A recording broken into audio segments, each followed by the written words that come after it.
Terima kasih sahabat Dasat, Anda masih bersama kami tentunya di Gaspol. Hari ini kita tengah membahas tema yaitu jodoh idaman harus beriman. Nah, itu pertanyaannya. Dan tadi sudah ada teman-teman yang sudah ikutan bercerita sebenarnya apa yang dilihat dari calon pasangannya. Nah, sekarang kita mau ngajak teman-teman sahabat Dasat yang ada di studio, Pak Ustadz, izin untuk ikutan polling. Jadi silakan teman-teman ambil gadgetnya, ambil handphonenya, silakan dijawab pertanyaan pollingnya. Apa yang menjadi acuan sahabat Dasat dalam memilih jodoh idaman? Apakah A, ikuti kata orang tua? Ataukah B, melihat bibit, bebet, bobot? Ataukah C, petunjuk dari sholat malam?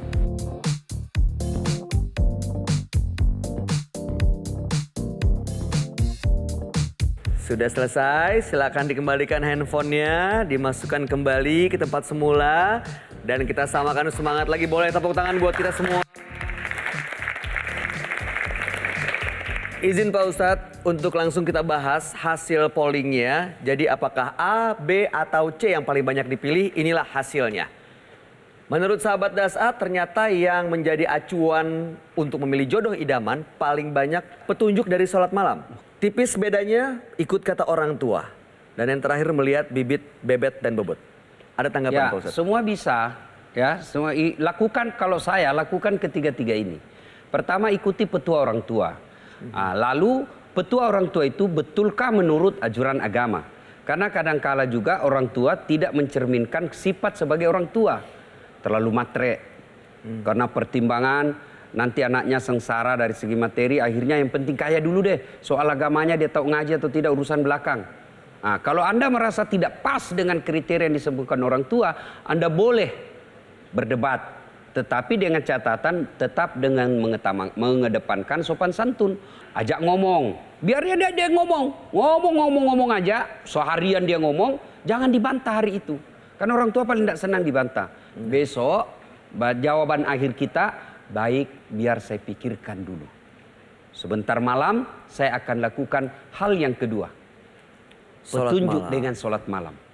Nah, sudah sholat malam, nah sampai besok disampaikan ke orang tua. Pak, saya sudah memikirkan dan juga melakukan sholat istikharah.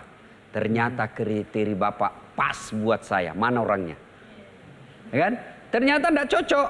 Pak, mohon maaf, karena ini saya yang menghadapi, saya akan mengalami. Memang penting orang kaya, tapi kalau dia munafik, Islam melarang kita berteman, jangankan memilih jodoh.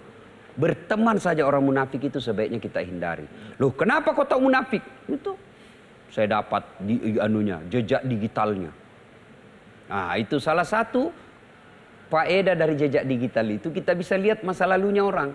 Terutama dedek akhwat ini, jangan seenaknya kamu gampang ngepost foto-foto atau status-status yang tidak islami.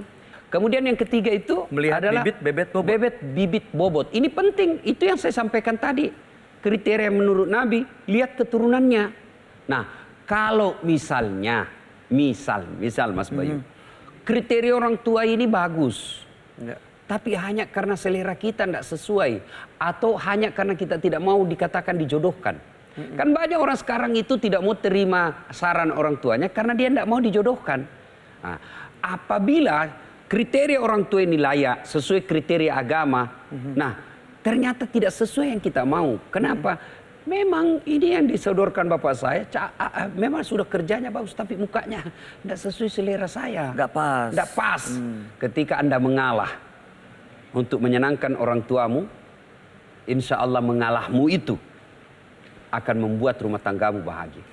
Izin Pak Ustadz, buat orang tua yang mau menjodohkan orang lain ke anaknya, itu ada kriteria tertentu nggak? Ada syaratnya nggak? Atau siapa aja yang menurut saya suka, saya mau jodohin ke anak saya?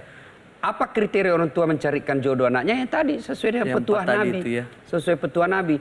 Kalau mau ringkas, utamakan selalu agama. Siap, dasar sekali. Sekarang saya akan berikan kesempatan kepada sahabat Dasat yang mau bertanya, silahkan, boleh angkat tangannya. Yang mana? Yang sebelah kiri. Oh, oke. Assalamualaikum warahmatullahi wabarakatuh, Ustadz. Waalaikumsalam warahmatullahi wabarakatuh. Fenomena saat ini yaitu banyaknya terjadi perselingkuhan, KDRT, dan lain-lainnya. Hal tersebut membuat saya agak gamang atau takut untuk menikah, Ustadz. Pertanyaan saya, bolehkah saya berpikiran tidak untuk menikah? Wah, luar biasa. Tepuk tangan dong. Oke, gimana tuh Pak Ustadz? Nabi menjelaskan, apabila seorang sudah mampu, ya, dia mampu ya, mampu lahir dan batin. Ya. Kemudian hidupnya sudah suka nyerempet ke zina. Kesini ke saya gitu Pak Ustadz. Pacar-pacaran, jalan bareng-bareng berdua. Nah, maka dia tidak mau menikah. Kata Nabi, "Falaisa minni." Kalian bukan umatku. Kalau dia tidak mau menikah. Nah, tadi penyakit seperti ini, percayalah itu bisikan setan. Karena nikah itu ibadah, Mas Bayu. Ketika Mas Bayu sendiri ketika jomblo, sholat, itu beda pahalanya ketika sudah menjadi suami. Karena menjadi imam. Ya, ketika saya cari nafkah saat jomblo, beda pahalanya ketika saya sudah cari nafkah karena ada anak istri. Maka ketika Anda menikah, itu ibadah. Maka setan tidak mau Anda beribadah. Tujuan pernikahan itu disebut dalam Quran menemukan ketentraman jiwa. Mawaddah, sakinah, mawaddah, warahmah. Nah, sakinah itu ketentraman, kedamaian. Jadi kalau dalam rumah tangga kalian sudah 10 tahun tidak pernah menemukan ketentraman jiwa, pasti ada masalah dalam rumah tangga itu. Pasti.